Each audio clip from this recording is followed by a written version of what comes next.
Estoy agradecido de estar en su compañía esta noche.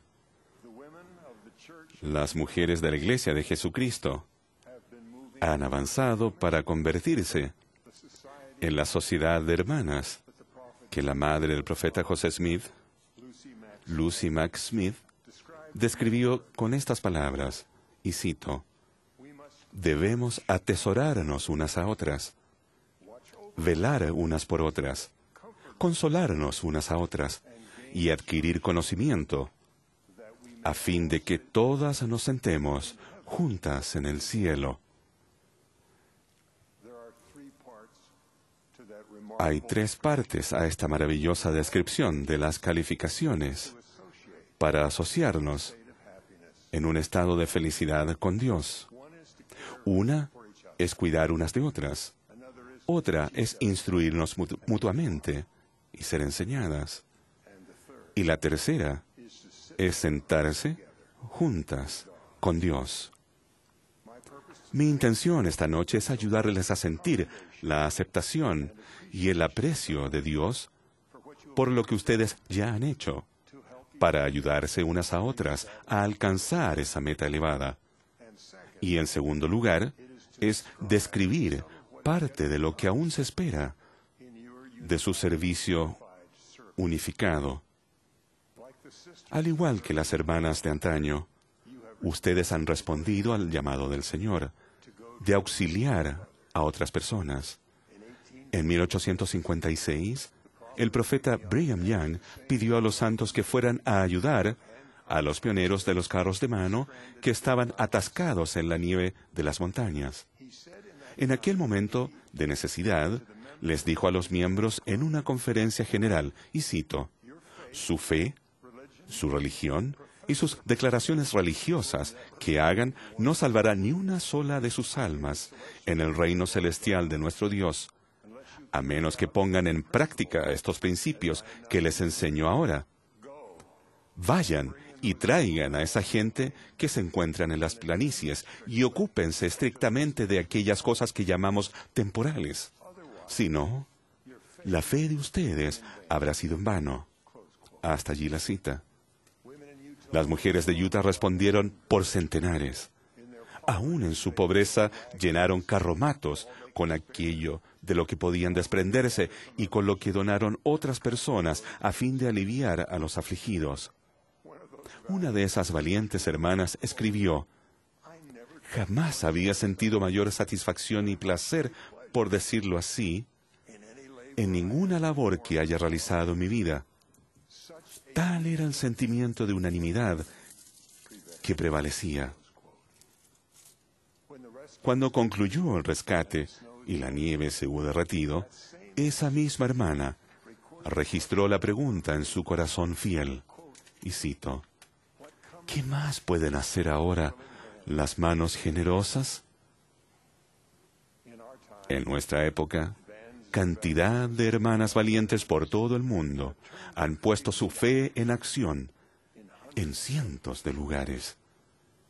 Y en sus corazones y oraciones surge esa misma pregunta sobre el futuro de sus vidas de servicio. Cada una de ustedes se halla en un momento particular de su viaje a la vida eterna. Algunas tienen años de experiencia y otras están al comienzo de su discipulado terrenal. Cada una es única en cuanto a su historia personal y sus desafíos, pero todas son hermanas e hijas amadas de nuestro Padre Celestial, quien las conoce y vela por cada una de ustedes. Lo que han hecho de manera sobresaliente es atesorarse, velar unas por otras y consolarse unas a otras. Fui testigo de los tres aspectos de ese milagro hace un mes en el servicio que ustedes prestaron a una hermana. Como padre de esa hermana, les doy gracias y agradezco a Dios por haber guiado a una maestra visitante. Nuestra hija Elizabeth, que vive en otro estado y con un uso horario diferente al nuestro, se hallaba en casa con su hijita de 3 años. Su otra hija estaba en su primera semana de preescolar. Elizabeth estaba embarazada de 6 meses, muy feliz por la llegada de su tercer hijo, que según los médicos iba a ser otra niña. Joshua, su esposo, se hallaba en el trabajo. Cuando vio que estaba perdiendo sangre y que el flujo aumentaba, llamó a su marido por teléfono, quien le dijo que llamara una ambulancia y que ambos se encontrarían en el hospital, que está a 25 minutos de la casa. Antes de que pudiera hacer la llamada, alguien llamó a la puerta. Le sorprendió ver a su compañera de maestras visitantes, pues no tenían ninguna cita esa mañana. Su compañera simplemente había sentido que debía ir a ver a Elizabeth. La ayudó a subirse al coche y llegaron al hospital unos minutos antes que Joshua. Los médicos decidieron operarla en menos de 20 minutos y extraer el bebé para salvar a Elizabeth y al bebé. Y así vino al mundo una niña pequeñita, llorando a pleno pulmón, 15 semanas antes de lo previsto. Pesó 765 gramos. Pero estaba viva, al igual que Elizabeth. Aquel día se cumplieron en parte las palabras de Lucy Mack Smith, una miembro fiel de la Sociedad del Socorro, guiada por el Espíritu Santo, veló, atesoró y consoló a su hermana en el reino de Dios. Ella y las decenas de miles como ella, que han brindado un servicio inspirado durante generaciones, no solo tienen la gratitud de aquellos a quienes han ayudado y de sus seres queridos, sino también la del Señor. Seguro que recuerdan sus palabras de aprecio a quienes reciben poco reconocimiento por su bondad. Y respondiendo el rey les dirá: de cierto os digo que en cuanto lo hicisteis a uno de estos, mis hermanos más pequeños, a mí lo hicisteis. Pero el milagro de una hermana de la Sociedad de Socorro que llega justo a tiempo se multiplica por el poder de una sociedad unificada de hermanas. Este es parte del mensaje que el obispo de Elizabeth le mandó a ella y a Joshua al hospital pocas antes después de nacido el bebé. Y cito, esto es el mensaje del obispo. La presidenta de la Sociedad de Socorro tiene todo bajo control.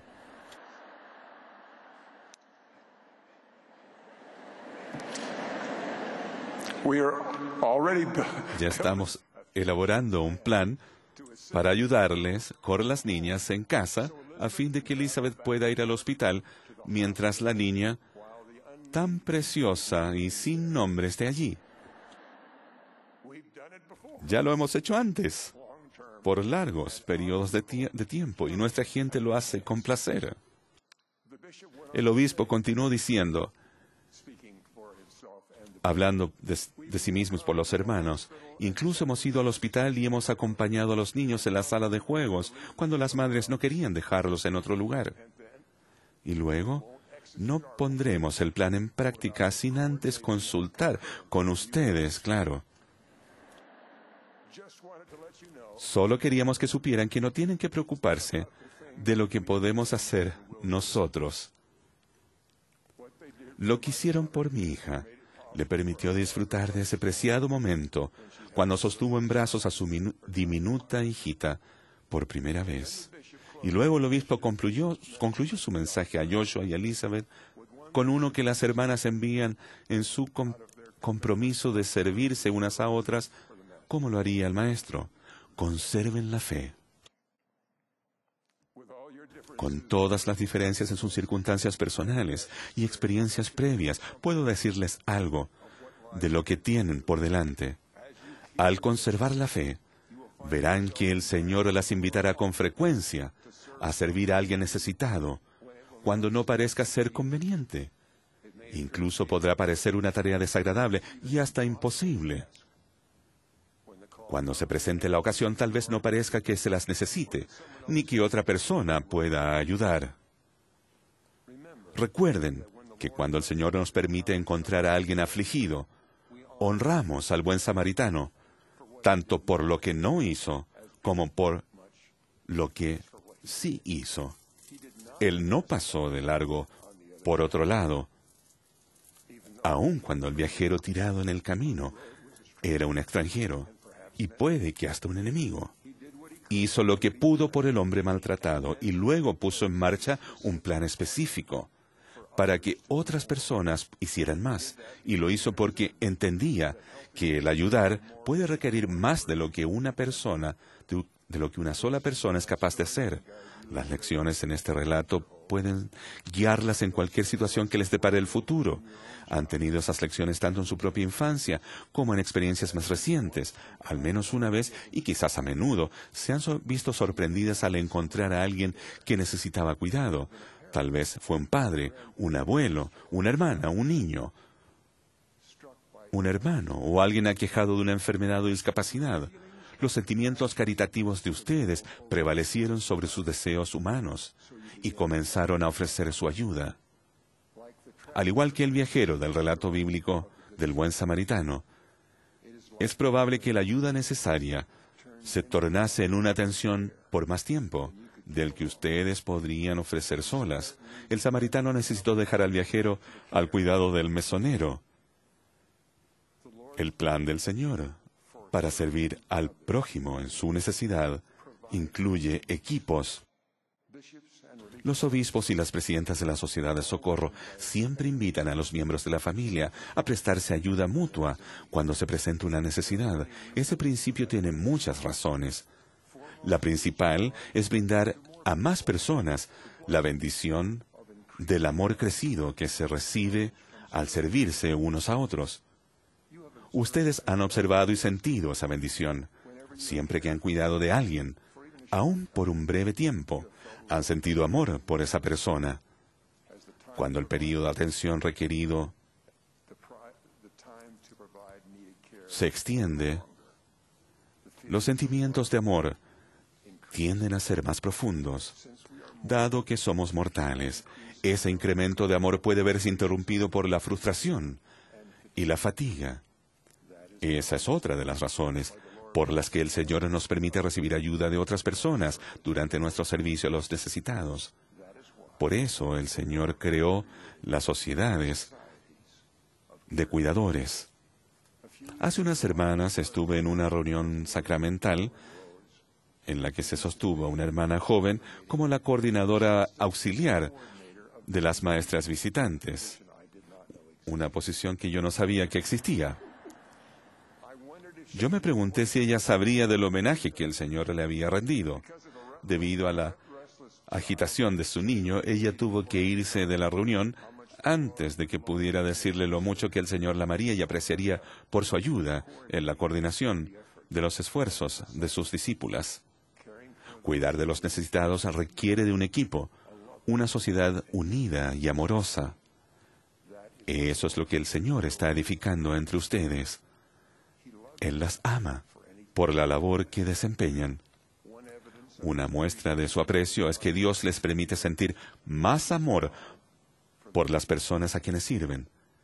Esa es una de las razones por la que lloramos cuando muere alguien a quien hemos servido por mucho tiempo. Perder la oportunidad de cuidar de esa persona puede parecer una pérdida mayor que la separación temporal. Hace poco oí a una mujer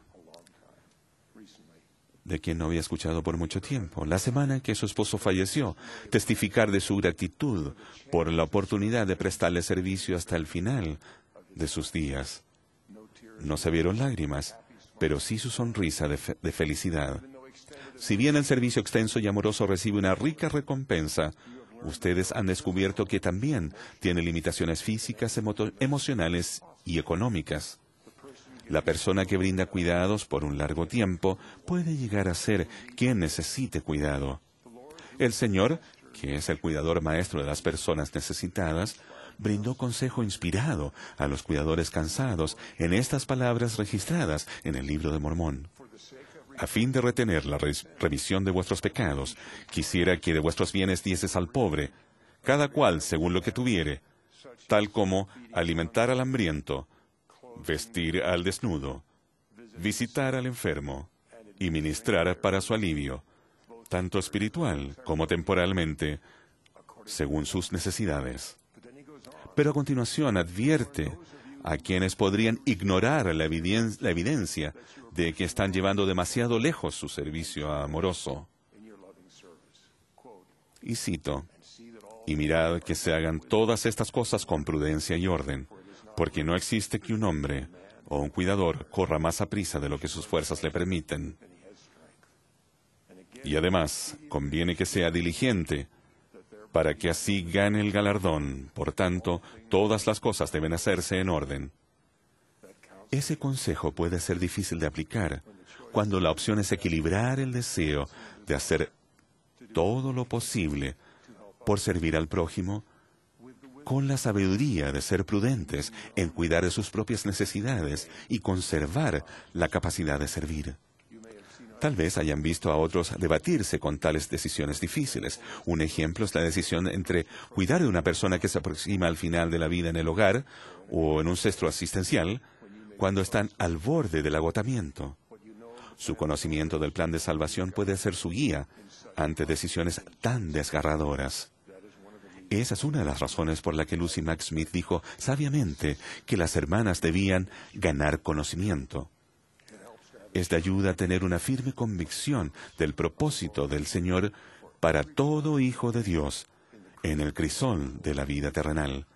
Él enseñó la esencia del plan de salvación al profeta José Smith cuando éste luchaba por entender sus aparentemente interminables pruebas. Y cito, «Y entonces, si lo sobrellevas bien, Dios te exaltará». Nuestra decisión de cómo ayudar mejor a alguien durante las pruebas pasa a ser, ¿qué curso debo seguir que ayudará más a la persona que amo para que lo sobrelleve bien? Debemos procurar hacer lo posible que ellos ejerzan la fe en Cristo, conserven un fulgor de esperanza en la vida eterna y practiquen la caridad, el amor puro de Cristo, hasta el final de sus días. He visto a hermanas en el reino enfocarse en el Salvador y en su propósito. Piensen en las veces en que han entrado en el cuarto donde se reunió la Sociedad de Socorro, la primaria o las mujeres jóvenes. Tal vez no haya evidencia de una lámina del Salvador o sus palabras, pero saben que en esa reunión se sintió la realidad y el valor de su expiación. Como lo ha ocurrido esta tarde. Tal vez no hay una lámina de un santo templo, ni las palabras «las familias son eternas», pero pueden ver la esperanza en sus sonrisas, y lo han visto como yo, a una sabia maestra visitante edificar en una hermana atribulada, la confianza de que su servicio a otra persona todavía es necesario y valioso, aunque ella esté fallando. Las grandes presidentas de la Sociedad de Socorro encuentran maneras de permitir que quienes precisan cuidado contribuyan al cuidado de los demás. Crean oportunidades para que las hermanas sobrelleven las pruebas al cuidar unas de otras en el amor puro de Cristo. Eso podría suponer el instar con bondad a una cuidadora cansada a descansar y aceptar la ayuda de los demás. Las hermanas hacen eso posible a ser lentas en juzgar a quienes pasan por pruebas. La mayoría de quienes llevan pesadas cargas empiezan a dudar de sí mismas y de su valía. Aligeramos sus cargas al ser pacientes con sus debilidades, al celebrar cualquier cosa buena que veamos en ellas y al ofrecerles ayuda, y eso es lo que hace el Señor. Podríamos seguir su ejemplo como el más grande cuidador de los necesitados. Solemos hablar de la fortaleza del círculo de las hermanas de la Iglesia de Jesucristo. Aprendemos a reconocer que el Salvador está siempre en el círculo cuando lo invitamos. Cada vez veremos a más hijas de Dios invitar a sus hermanas a formar parte de ese círculo. Cuando las hermanas lleguen a una reunión y busquen su asiento, oirán las suaves palabras, «Por favor, siéntese conmigo». Oiremos esas palabras en el día futuro que previó Lucy Mack Smith, cuando las hermanas se sienten juntas en el cielo. No nos preparamos para ese día en un instante. Dicha preparación es el fruto de días y años de cuidar unos de otros y de recibir las palabras de vida eterna en lo más hondo de nuestro corazón. Ruego que muchos de nosotros estemos juntos en el futuro glorioso que tenemos por delante. Les testifico que su esperanza en esos días estará justificada. El Señor Jesucristo, por medio de su expiación infinita, lo ha hecho posible para cada una de ustedes. Nuestro Padre Celestial oye y contesta sus oraciones de fe, en busca de guía y de ayuda para perseverar en el servicio que brindan. Se envía el Espíritu Santo a ustedes y a quienes ustedes cuidan de todo corazón. Recibirán fuerza y serán inspiradas a saber el límite de su capacidad para servir. El Espíritu las consolará cuando se pregunten, ¿he hecho lo suficiente? Testifico que el Señor estará con ustedes. Él les preparará y señalará el camino cuando ustedes sirvan a las personas a las que Él ama en sus necesidades y pruebas. En el sagrado nombre de Jesucristo. Amén.